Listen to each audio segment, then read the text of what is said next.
pleasantly surprised TSM fans. Excellence is expected of you. And here they are being excellent once again into game one of the North American Summer Finals. Top seed for Worlds on the line. Syndra, Gnar banned away by TSM.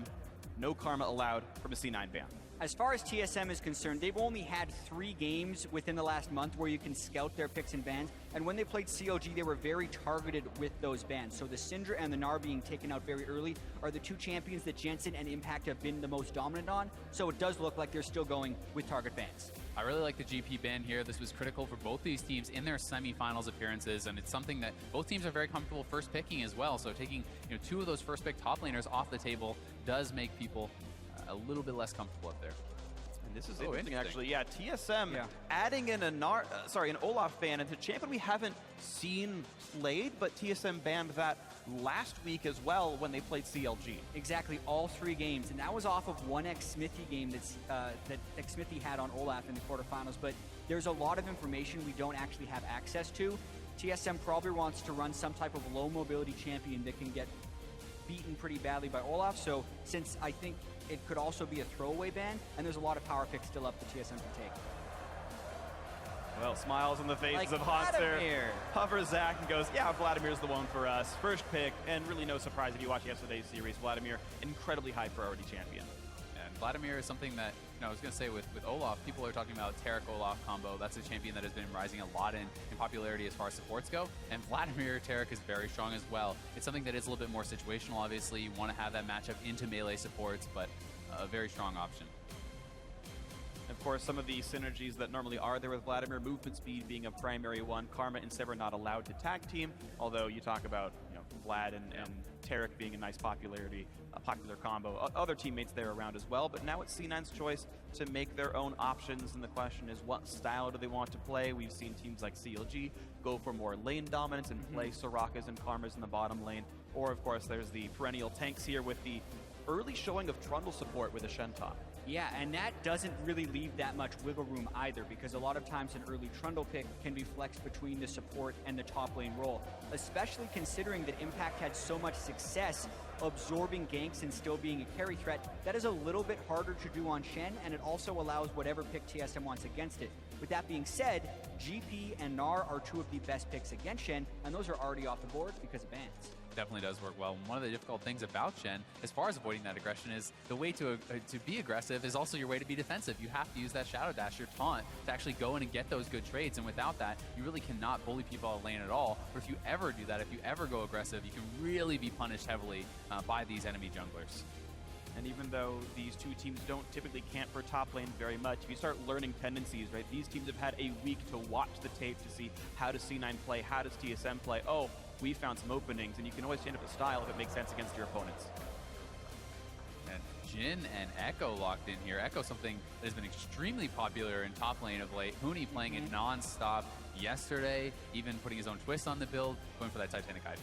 And we also have to consider the type of playoff meta that's going to be developing in North America.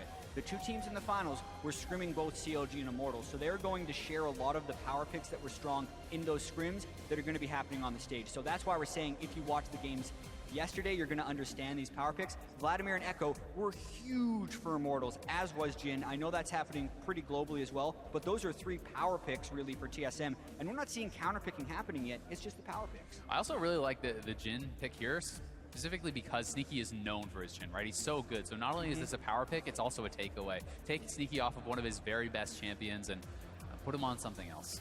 What's interesting here is the fact that Rek'Sai has gone so late in the draft. You talk about power picks. Rek'Sai has been the queen of the jungle in a certain sense here, most popular jungler by far, and C9 kind of gets it at a bargain very late on. Now at this point, the teams are only counter-picking back and forth. We've already seen 5 unique roles picked in the first 5 champions, so now it's just, what's your matchup going to look like? Yeah, I also think in the first game, since it's a long 5-game series, there is a little bit of feeling out and trying to get the other team to reveal their hand.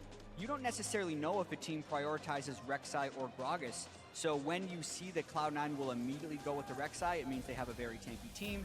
TSM still has the chance to take some type of shredding champion if they want to, and we're going to get to see if they do go for the Gragas or if they try and mix up that jungle match. Also really excited to see what Jensen's going to go for here, because he does have that last pick, counter pick, and Going into that Vladimir, a lot of people have been struggling with these lanes, but Jensen has showed us a lot of different champions. Yeah, and his counter picks have been super high value. The Syndra has been his most played throughout the playoffs, and it's also fairly tricky to play assassin-type champions against a Tom Kench, which has been banned by a lot of teams against TSM and played consistently by Smoothie. It's another one of those picks that has been taken away. Can't wait to see what Jensen has because they're targeting this counter pick. Two of the most common ones are Cassiopeia and Malzahar. And you mentioned playing assassin types is hard into Tom Kench. Well, with that Tom Kench picked up, I would not expect Malzahar. We know that Jensen's had somewhat of a unique champion pool. He's brought out things like Vel'Koz when it was uncommon for other mid laners to do so. He's been hovering this Xerath for a very long time. As the 10 seconds tick down, they're using this time for Reaper to talk to the team and tell them, here's what we need from you, here's how we're going to play the game. He knows the team comp already, and Cassiopeia, I think, the unsurprising last pick here, as Jensen will bring it out. And he's going to go Ignite, which really speaks to his confidence about winning this lane. He wants to be able to go aggressive. He's not playing Ghost, more that kind of utility that a lot of people like to take on Cassiopeia, but going to be going Ignite. And if Bjergsen is going to take Combat Summoners, not take TP or anything like that too, the lane is going to be very explosive, and a lot can be decided by these early minutes of the game. Yeah, and I really want to see how well C9 can use the pick potential of the Trundle and the Ashe to focus towards Jensen's lane even more so, because if Bjergsen gets going on Vladimir, we've seen Pobelther, we've seen in the European finals, Vladimir's have been getting absolutely out of control, and they don't necessarily have a great late game answer to that. So that's why I think the Ignite is taken in lane, and I expect some very heavy focus on the mid lane in this first game. As long as the gank's can happen, if you can make Rek'Sai and Cassiopeia train down on a Vladimir, then good for you, but it's been difficult. One of the reasons that Vladimir's been so popular as an early blind pick mid laner, because you rely on your outplay ability to get away from those matchups and not get killed off at all. But of course, we've seen it turn around. So champ select is done. The 10 players have locked in their 10 champions, and now it's time for the first of many handshakes between these coaches as we get ready to start our best of 5, our test to determine the best team in North America, who's the #1 seed heading into Worlds. And so you in the crowd and you at home, let us know who you are behind. Hashtag TSM win, hashtag C9 win. It's time to start. Let's go into game 1. This game 1 is going to be so important for gaining momentum throughout this series, for asserting your dominance, and really for dictating the picks and bans for the rest of the series. You know, if you can shut down a Vladimir early in this game, maybe you don't need to ban it out, but a lot will depend on that. And you can see the Canadians here in attendance. They don't need Twitter to let you know they are behind TSM primarily. Yeah, wouldn't be an NA event without that. The pressure of the series is also going to be something we have to keep track of. Yesterday we saw COG and Immortals never backing down from a fight, perhaps even influenced by the crowd to go in more than we were used to. But if we look at what happened in the semifinals when TSM was playing a little bit nervous, they actually had a lower combined kills per minute than any team had in the regular season. So TSM was actually playing extremely slow in those semifinals.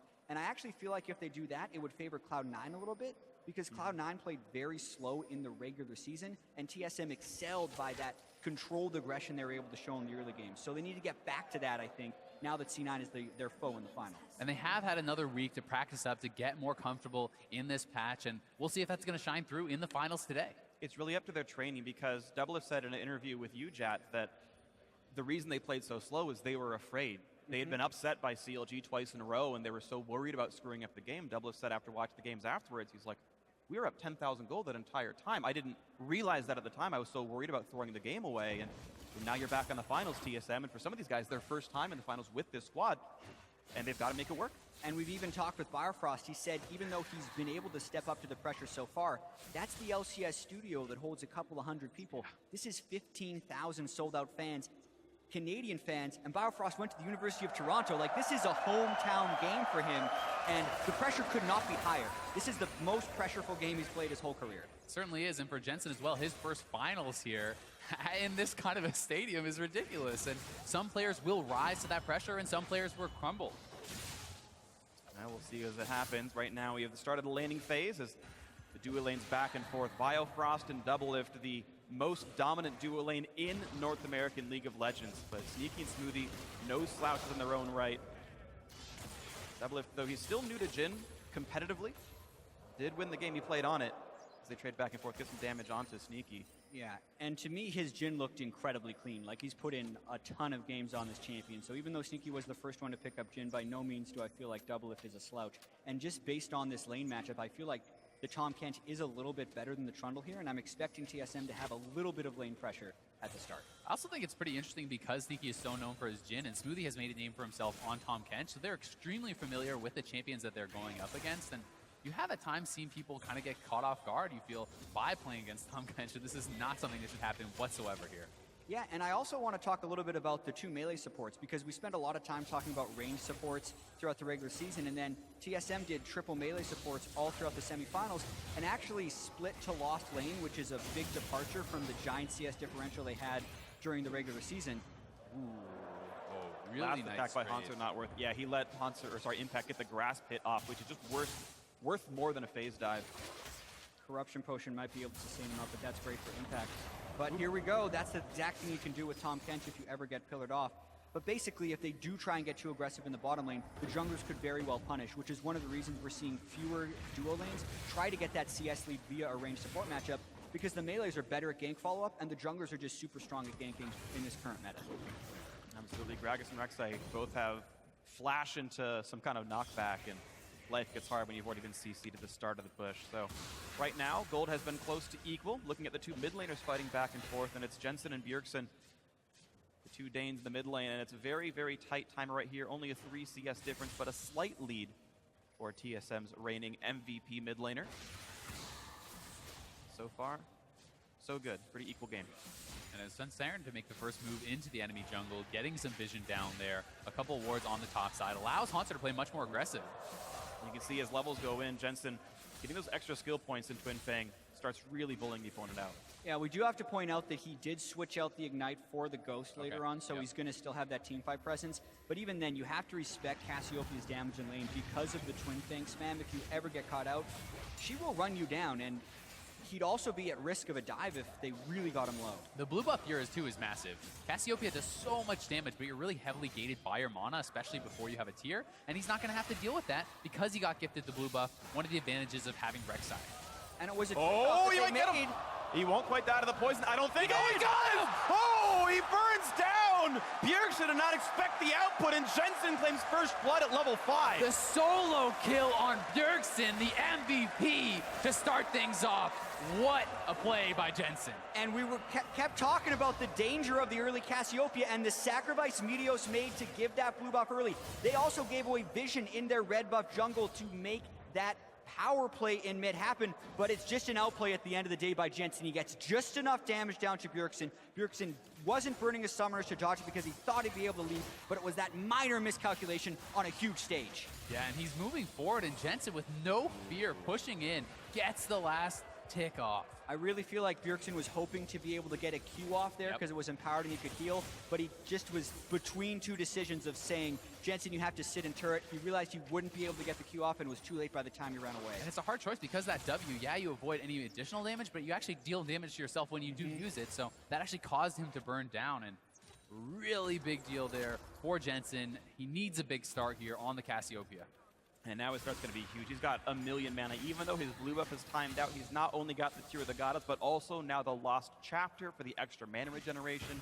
And you were mentioning earlier the fact that Ignite might have been important against Vladimir, but Cassiopeia is a naturally Morellonomicon user. She'll get the healing debuff on him anyway by the mid-game once the item comes through, so the healing debuff will be there.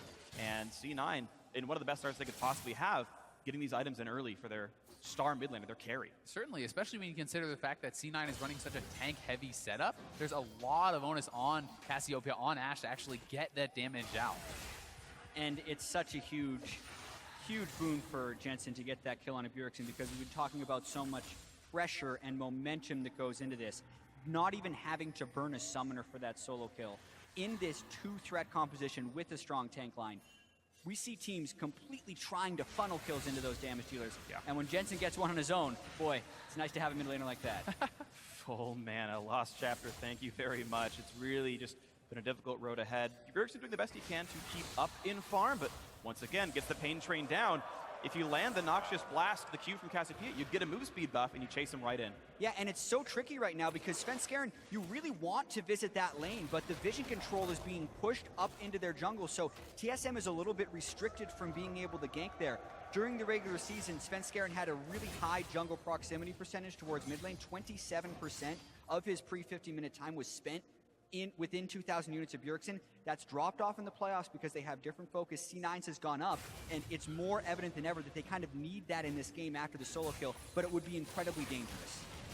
Speaking of danger right now, trade back and forth in the bottom lane, but Biofrost just shepherds Doublelift to safety. Here he is. Here comes the attempt. It's going to get the knockback in. A lot of damage. Jensen flashed the way. He's running for dear life with the Ghost and gets run it back around on Bjergsen. Decent damage. And now Meteos in the fray as well. 2-on-2. Shenalty comes in, and suddenly TSM in a 2v3. They don't like this one. The flash. Oh, he doesn't quite land it, but the arrow from downtown. Sneaky secures it. However, the trade kill comes back through. Nicely done by Bjergsen, picking up Jensen, making it a 1-for-1. And as Hauntzer walks down, actually a decent trade.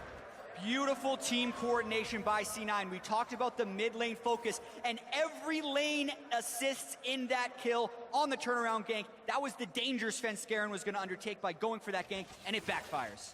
Definitely did, but it's at least a 1-for-1 trade. You know, Bjergsen's able to actually get that kill onto Jensen, so not too bad, all things considered. And here we are going to have that gank once more. Actually thought Jensen could have flashed that, but maybe he wanted to try to bait it in a little bit, and he is going to be able to trade a lot of damage out here as that Shen ulti comes in. It feels like they're springing the trap, and watch this here from Jensen. The flash is actually, I think he actually body slammed him out of his taunt flash. Yeah.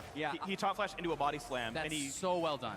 Actually, watching that again, it does appear to be just the smallest bits of nerves for C9, like not flashing the ultimate from Svenskeren either speaks to some overconfidence or some nerves, and that could have been avoided from the death for Jensen on a couple of different areas there. And like you said, it was a 1-for-1, so despite C9 using all those ultimates and pitching in so much, being able to trade the kill is actually pretty huge for TSM. And the recipient of the kill, I think, more important as well. Both these teams, actually, I guess Hauntzer is a threat in himself, but Vladimir got a kill, but the tank Shen did on the other side here. So only a split 2 ways assist for Jensen means Bjergsen gained more on a comparative level. And mid lane back to dead even now, and you can see just by the way these guys are positioning themselves in lane, Bjergsen was getting a lot more confidence because of this. He's picking up a lot of MR. He's very close to his Spirit Visage now, which is going to be massive for him.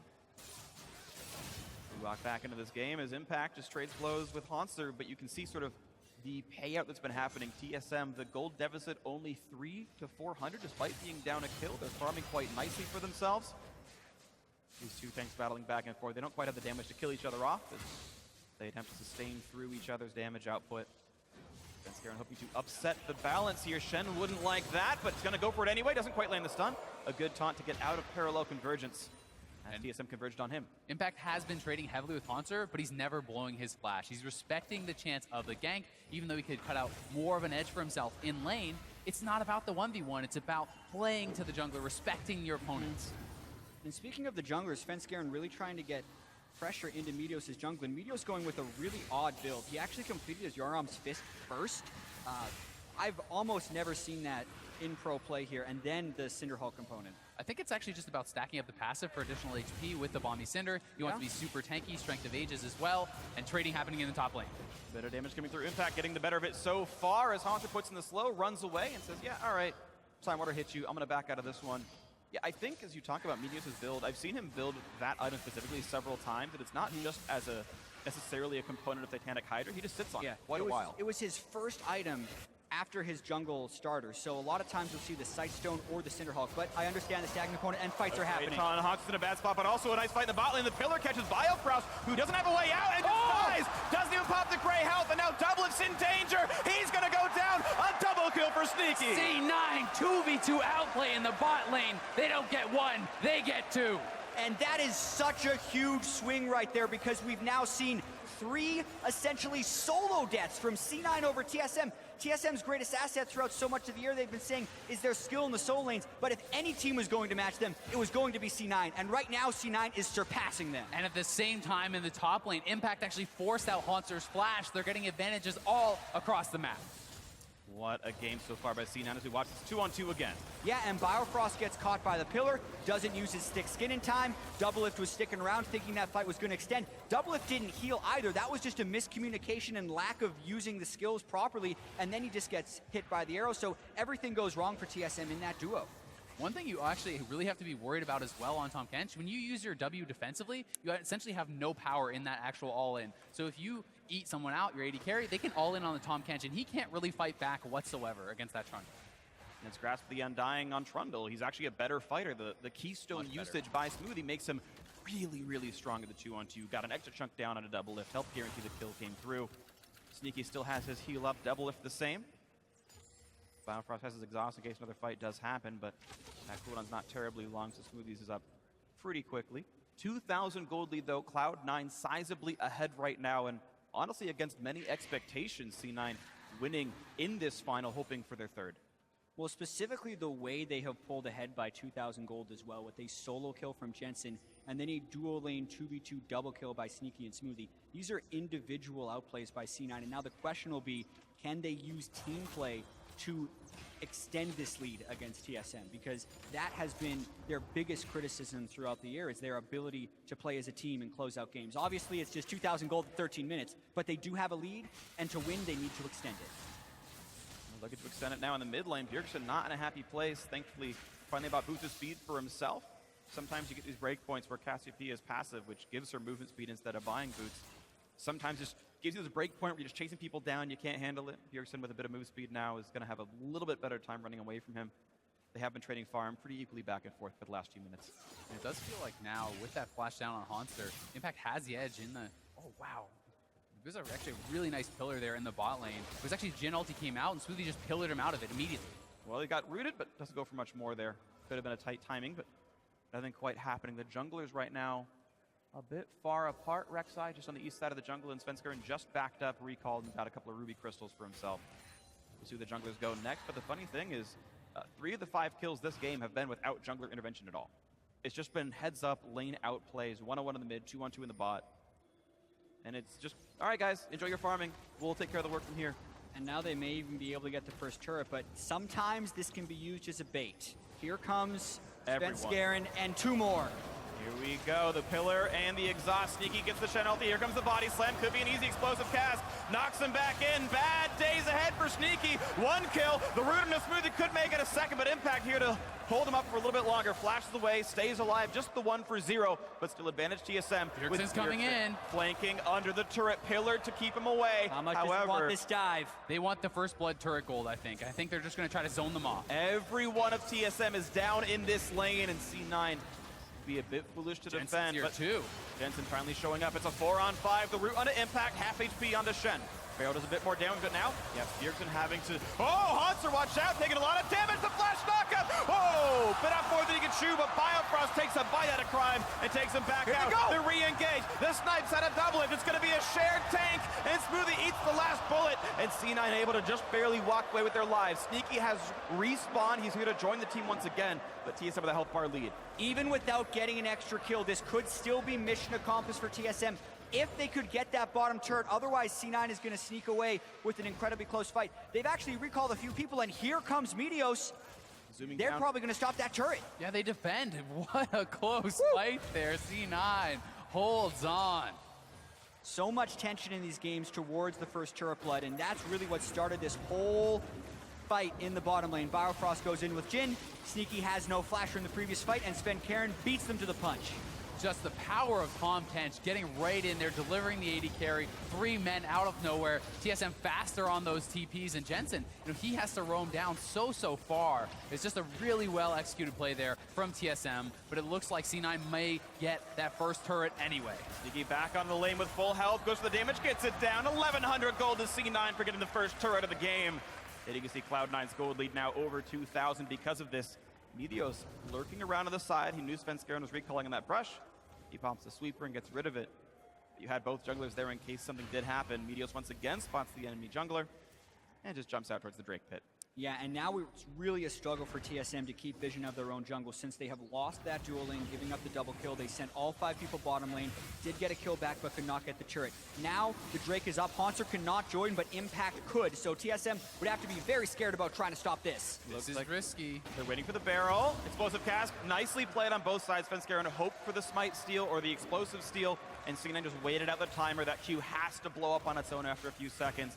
They played it right, and a Mountain Drake to C9. If they can keep pressure, It's one of the best offensive Drakes in the game, but if C9 starts getting behind, it doesn't do anything for them. Yeah, as far as late game win percentages, it's actually the best by quite a bit. Getting the Barons, getting those turrets, it's all about objectives in the late game. That is what it helps you to do. And Hauntzer now basing will pick up his Triforce, and this is a key moment in this matchup. It's a time where finally you get to start battling back. And it's necessary that he's able to do so, because when you pick Shen a lot of times, you're put into a defensive matchup, and you're usually just trying to absorb pressure so you get that global pressure. But in this matchup, because Impact has been playing so well, he's been able to bully Hauntzer, and that sets up situations like we just saw where Cloud9 can get relatively uncontested Drakes. So they're kind of having their cake with the global pressure and then eating it too with the lane pressure. They're getting everything. Hauntzer has to take that Trinity Force to turn something around. And one of the things you have to be wary of as the Shen now, with that Trinity Force completed, so much attack speed, you have the on-hit, you crush through turrets actually very quickly. So if you're constantly TPing away, joining other lanes, you can just be leading objectives very, very quickly as the Shen. And that's going to be maybe one of the goals here for TSM, is to play a little bit more around Hauntzer and use him.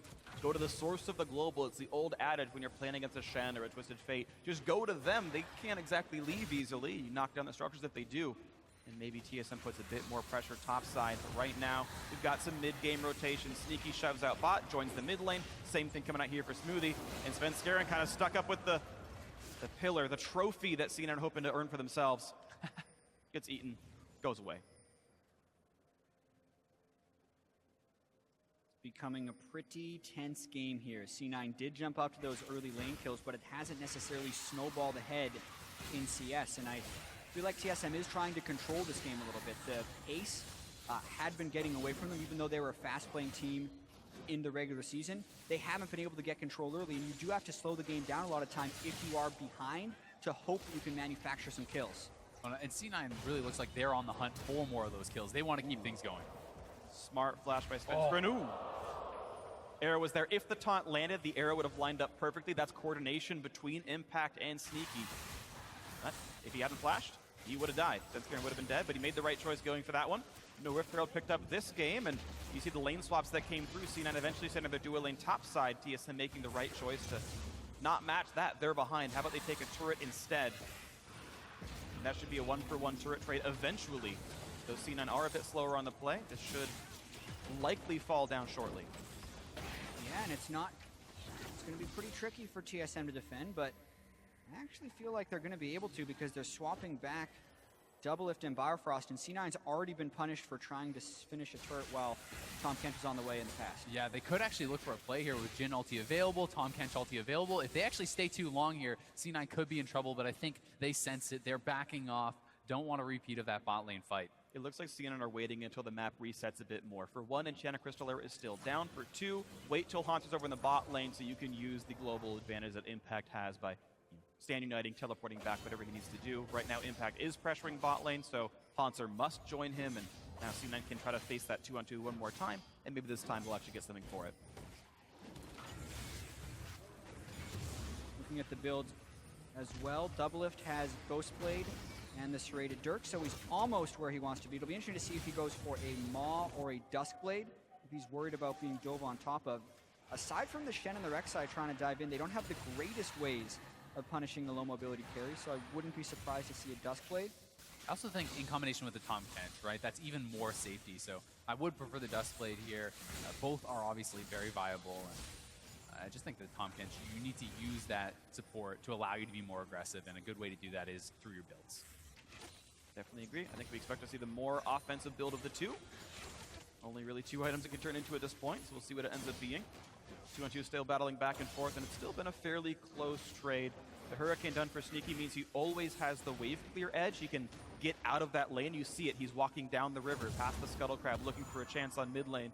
Drakes would have to pool under the Enchanted Crystal Arrow, but even that could give mid lane pressure. And then Sneaky will walk right back up when the wave rejoins. Yeah, but even looking at the gold, this game has slowed down and it's benefited TSM. 10 minutes ago, this was a 2,000 gold lead for C9, and over the last 10 minutes, which are oftentimes the mid-games where teams can run away with games, TSM is closing it to be an even closer game. However, they have been losing tempo while doing this. C9 just needs to make sure they can keep falling those turrets to extend their lead. And the Dragons, right? The next one is going to be an Infernal. If C9 can continue to pick up those objectives, they're fine with this game going slowly. An Infernal would be a huge one for them. You see both AD carries kind of gonna have to consider their recall timing soon enough. They're both sitting on over 1,000 gold and will need to cash in on their next major item by the time this happens. Sneaky has more than enough for Essence Reaver, and Doublelift has more than enough for a BF sword at this point to push their build forward when that Drake does spawn. Yeah, and I also want to talk about Cloud9 just a little bit as a team, because a lot of people were criticizing their macro play throughout the regular season, which they have shown some weaknesses in. But whenever the game is actually very slow and drawn out, can be when C9 is at their best. With the weakness in the macro game, if they have a long time to set up plays and make decisions, it's actually good for them. It's when the macro decisions accelerate and they have to make the decisions instantaneously is when they struggle. So the pace of this game is actually strong for C9 throughout the split. And they've talked a lot about how they're improving on that throughout the split because of Reaper coming in, turning them from essentially this solo queue squad, as they like to say, into a more coordinated team that has made it all the way to the finals.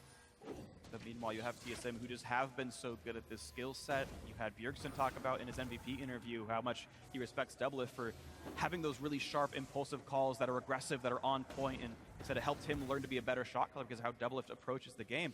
And here we have them squaring off for a Drake. Yeah, and we know C9 has a small advantage. They've been battling over wards. This is where TSM has been able to excel for most of it, but Doublelift just recalled to finish his Duskblade, and they're probably losing this Drake. He's not at the right time, and the Drake does go down. Svenskeren down to half as well. Pillar helped with that, but Arrow the arrow is in this one. But a nice chomp by Biofrost. Says, yeah, what's Ash going to do when I eat your prey away? But now here comes the attempt on a turn. A lot of hits come through. Shenalty to join this one. Stand United going to be there, and here's the 5-on-5. Bjergsen exhausted, has to kite away. Maybe there's going to be a bit of a re-engage as the dancing grenade comes through, hits a few members of C9. A taunt comes back in, looking for damage on a Biofrost, pops the gray health. Impact's going to take the Duskblade. He's going to be all right with this one. Svenskeren now low, under 1,000. Smoothie, dangerous as well. The flash in, but he hits the wrong target. Doublelift does not click the right champion. Could have gotten a kill. Instead, they all walk away. Only the Drake losing its life, but now suddenly Hauntzer back in this one on the front line. He's all He's alone. out of health. Oath back in. He can't quite kill off Smoothie, and another huge mistake. TSM overstepping.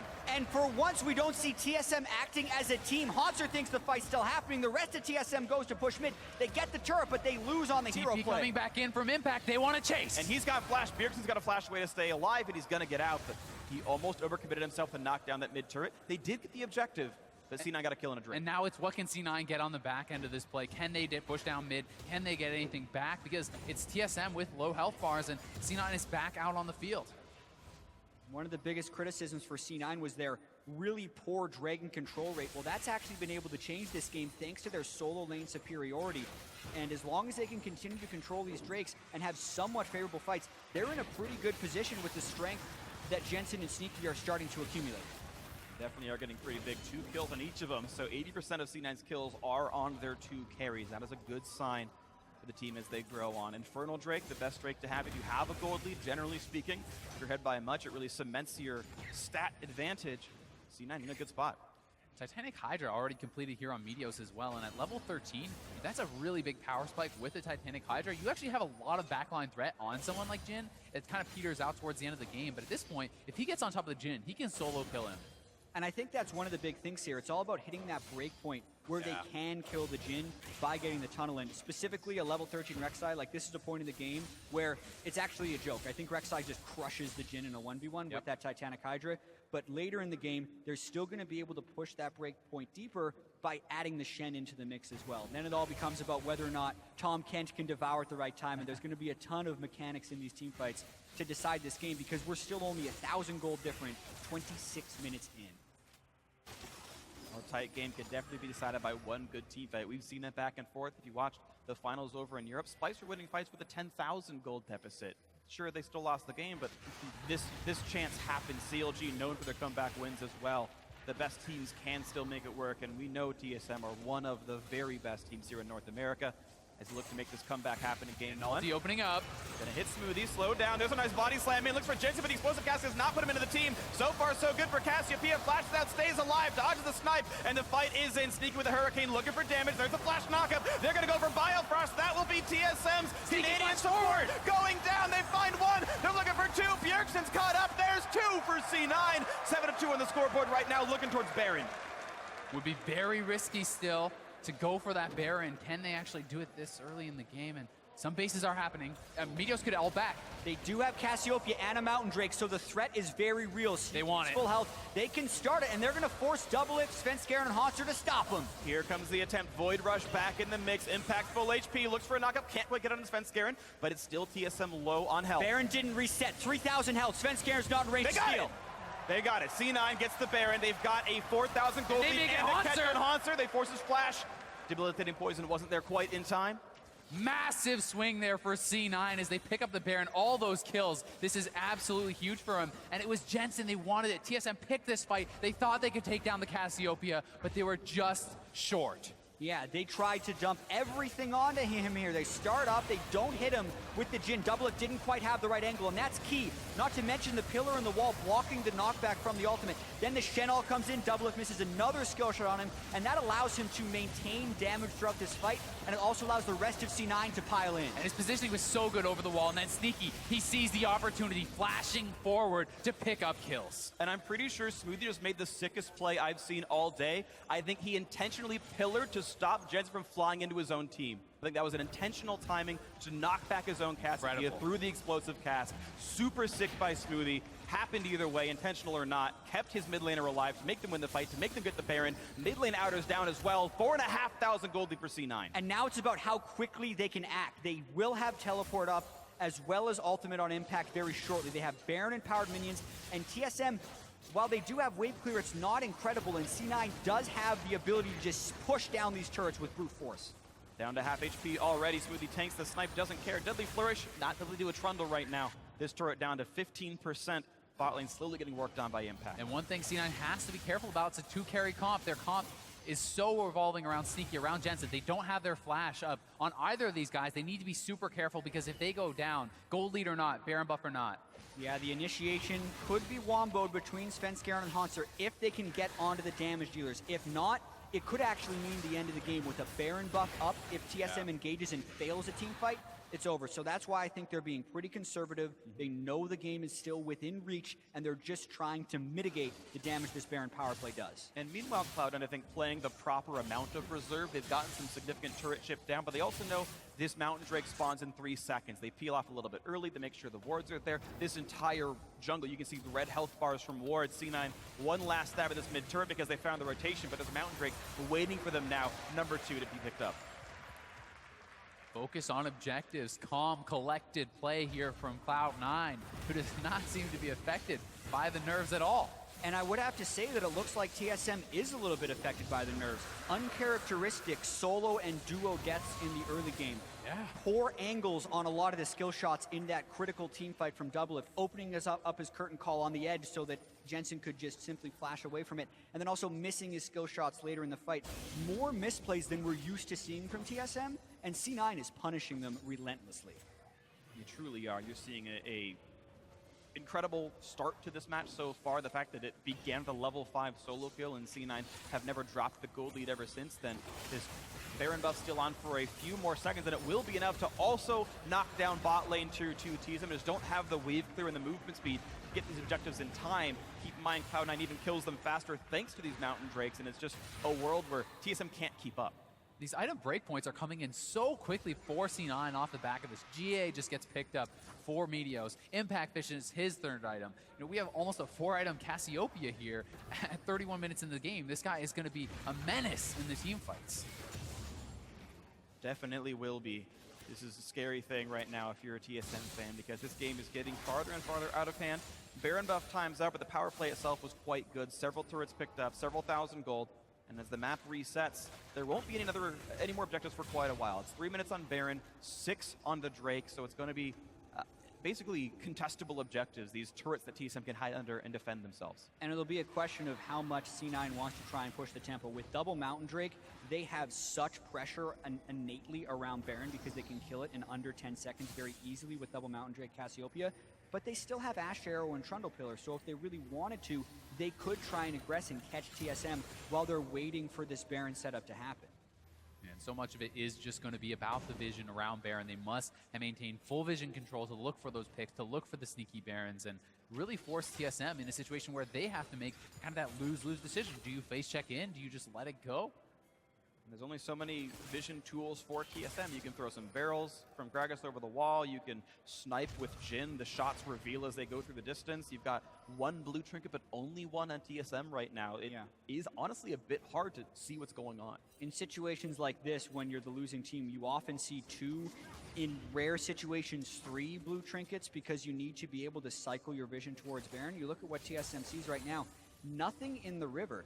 TSM was setting up beautiful Baron baits against COG last weekend. Well, C9 is in a position to do the same to them. Yeah, and we'll be interested to see if they do make that swap as Baron does spawn. Still a minute 30 before it is up, and you know, if C9 is still looking in that area, we may see TSM make the swap. Sure. Any pro will tell you can start this early if you want to. Wards last 2.5 minutes, pink wards last forever, and they're playing it so well. Like, now look at where C9's vision is.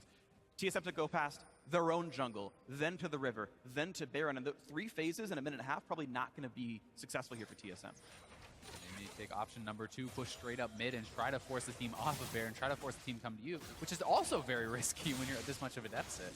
And you keep talking about the items. It's another one completed, the Infinity Edge being finished for Sneaky. Makes even the brute force team fights advantageous fights for C9. I really feel like TSM has to pull off some type of crazy maneuver, or C9 has to really fumble an initiation, because the item difference is actually even greater than you would think a 5,000 gold difference would be. Jensen even has enough mana, or money I should say, to finish his Archangel staff. It's caught! Yeah, and because Svenskeren's caught, the flash into Devour. Biofrost keeps him safe for now. Bjergsen exhausted, running away for dear life, but Sven still burns down the poison. Beautiful Just pillar! too much for him. Pillar to buy a bit of time. Huge knockups, and here comes the backline access. C9 have already picked up one, but how many more can they really get? The snipe comes through, Meteos takes him out, and it's gonna be a whitewash. No one from TSM can stand up to the damage output. Incredible fight, and even though Biofrost saves their jungler temporarily, they used the eat there. He had to use his flash, they used so much, and C9 saw the cooldowns used, and they committed to the fight. And you have to kind of wonder why TSM was up that far on the map. They didn't even have vision behind them,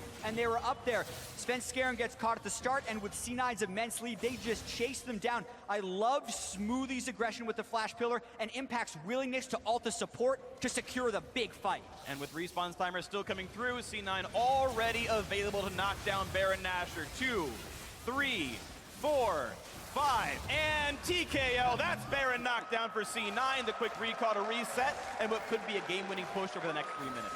Massive lead now for C9. The rich get richer. Yeah, last whisper now on Sneaky. That was really the last thing he needed. And we'll watch this fight once again as Sven. He's trying to counter jungle. He's way too far up there. And look at Biofrost. He has to flash forward to save his jungler, who ends up bleeding out. And at this point, they have no other means of retreat because they've already used their flash and Tom Kench. What a pillar. The pillar perfectly sections off 3 people from TSM.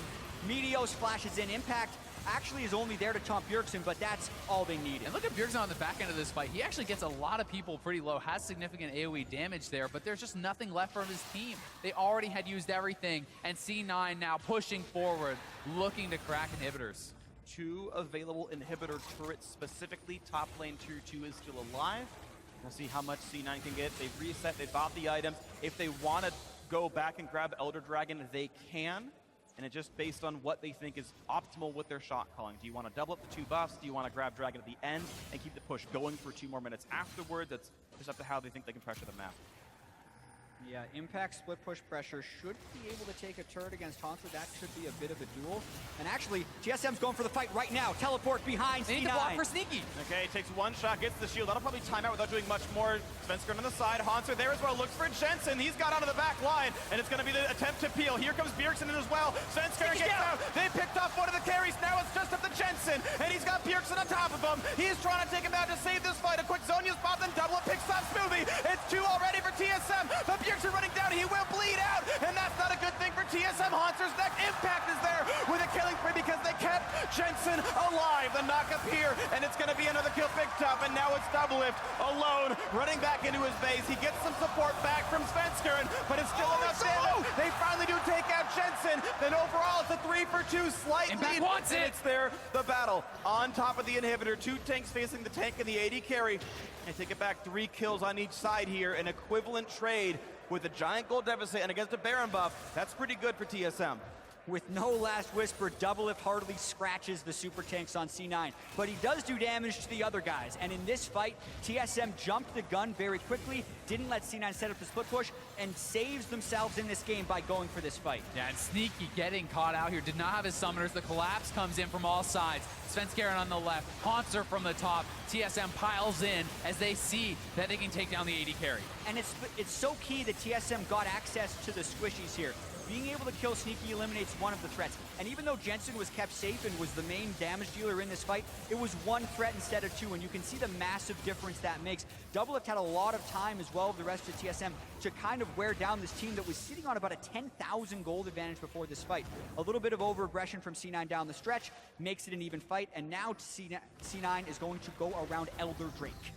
And looking for it right now. 8-kill lead, the gold still up 9K for Cloud9. You saw a lot of damage come out of those players, but Doublelift putting up 6,700 meant he was absolutely there to put in the punishment. With this dragon up, we'll see if C9 can grab it.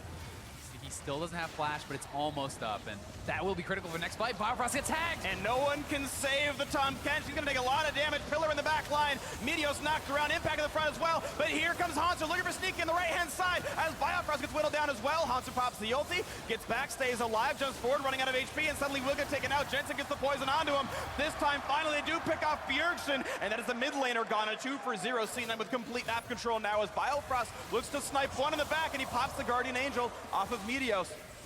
Fourth shot a little too early. I'm not sure if it would have killed him, but it would have been close. Either way, Meteos able to walk away with his life. And C9 moving straight to the top side. They want to get more pressure on this base.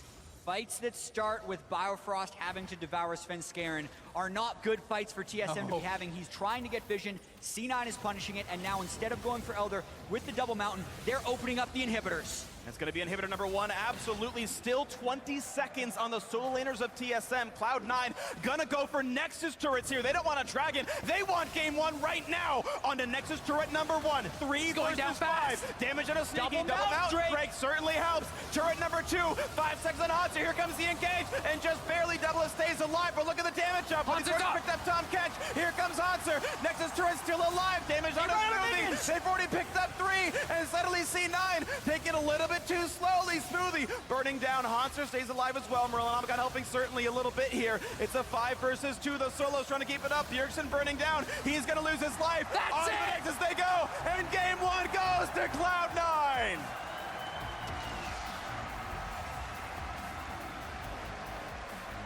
What a start to the series for Cloud9. They start out the game